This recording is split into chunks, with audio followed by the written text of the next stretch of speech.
A very warm good morning to all of you. Welcome back. I hope you had a wonderful summer vacation. Today I am here with a very beautiful poem, The Woodpecker.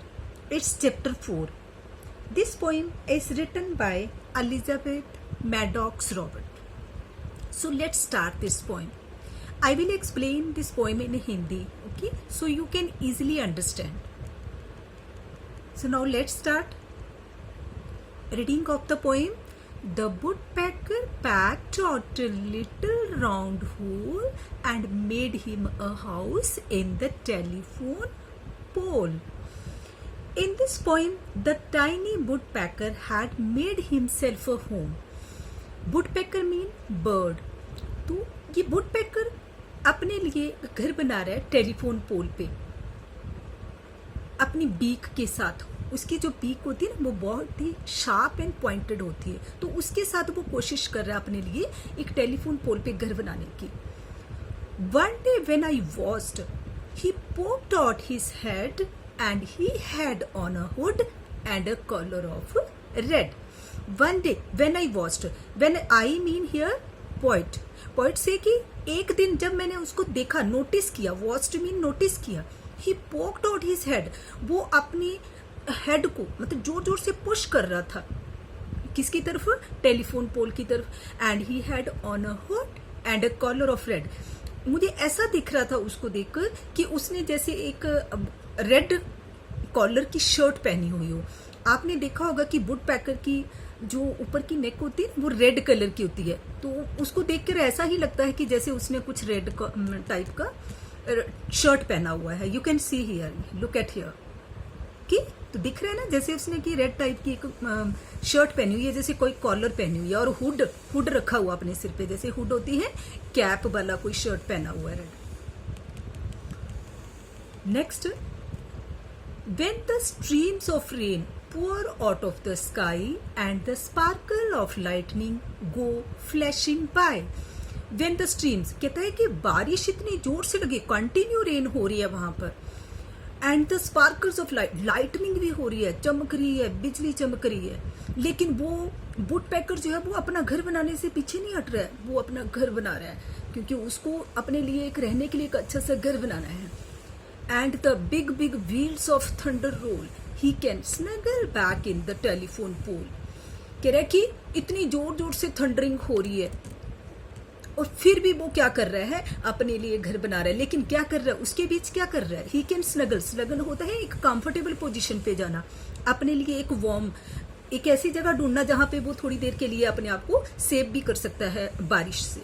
तो वो अपने लिए बीच बीच में वो अपने लिए बचा रहा है, बारिश से बचने के लिए अपने आप को वो बैक इन द टेलीफोन पोल, वो अपने आप को अपने ही घर के अंदर जाने की कोशिश कर रहा है कि बचा रहा है अपने आप को रेन से. कि तो आप देख सकते हो यहाँ पे मैंने कुछ पोइम यूजेस राइमिंग्स कि ये पोइम कौन से राइमिंग वर्ड यूज करती है. तो आपको ये पता होना चाहिए कि राइमिंग वर्ड्स क्या होते हैं. आप देख रहे हो लाइन के एंड में whole pole, similar sounds syllables हैं. सिलेबल मीन लास्ट वर्ड्स की सिमिलर साउंड है. Last alphabets have similar sound, it mean same rhyming scheme. तो this is the rhyming words. Head red, this one also same, sky by, same rhyming scheme. Roll pole, rhyming words. ठीक है, I have mentioned here whole pole, head red, sky by, roll pole. These all are rhyming words. Now figure of the speech. Maybe it's difficult for you because you are in 3rd standard. So this is the figure of speech. आपको पता है जब भी poem बनती है तो उसमें figure of speech जरूर ऐड होती है, क्योंकि पोइम को ना जैसे हम कहते हैं कि श्रृंगार करना, किसी पोइट्री का श्रृंगार करना, एक कविता का श्रृंगार करना. कविता जो है वो without speech, figure of speech की अच्छी भी नहीं लगती है. तो पर्सोनिफाई करने के लिए पर्सोनिफिकेशन होता है.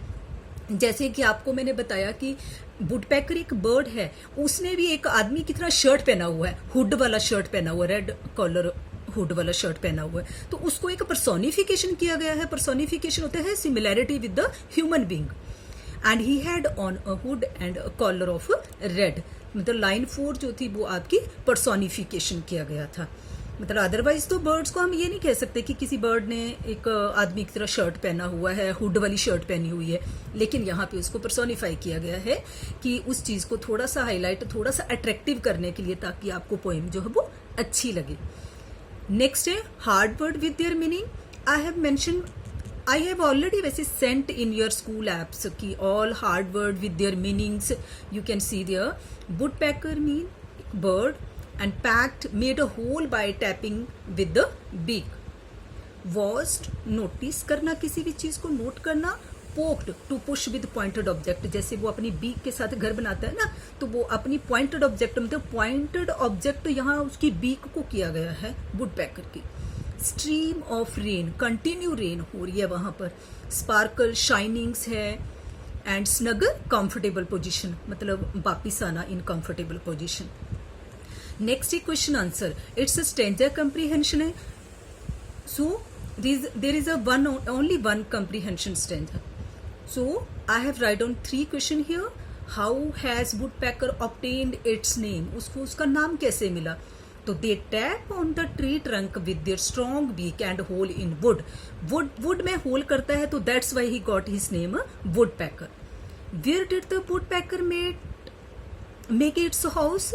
They made it dead part of the live trees, मतलब एक जहां पर ना एक लाइव ट्री जहां पर दिया हुआ है कि एक पेड़ है खड़ा है, लेकिन उसके डेड पार्ट में वो एक अपना घर बनाता है। जैसे टेलीफोन पोल पे भी, टेलीफोन पोल में भी कि उसका बना हुआ है, वुड का है, तो that's why he made a hole there. Which season is mentioned in the poem? Obviously है कि रेन हो रही थी, लाइटनिंग हो रही है, तो the rainy season is mentioned in this poem. Okay, so let's take one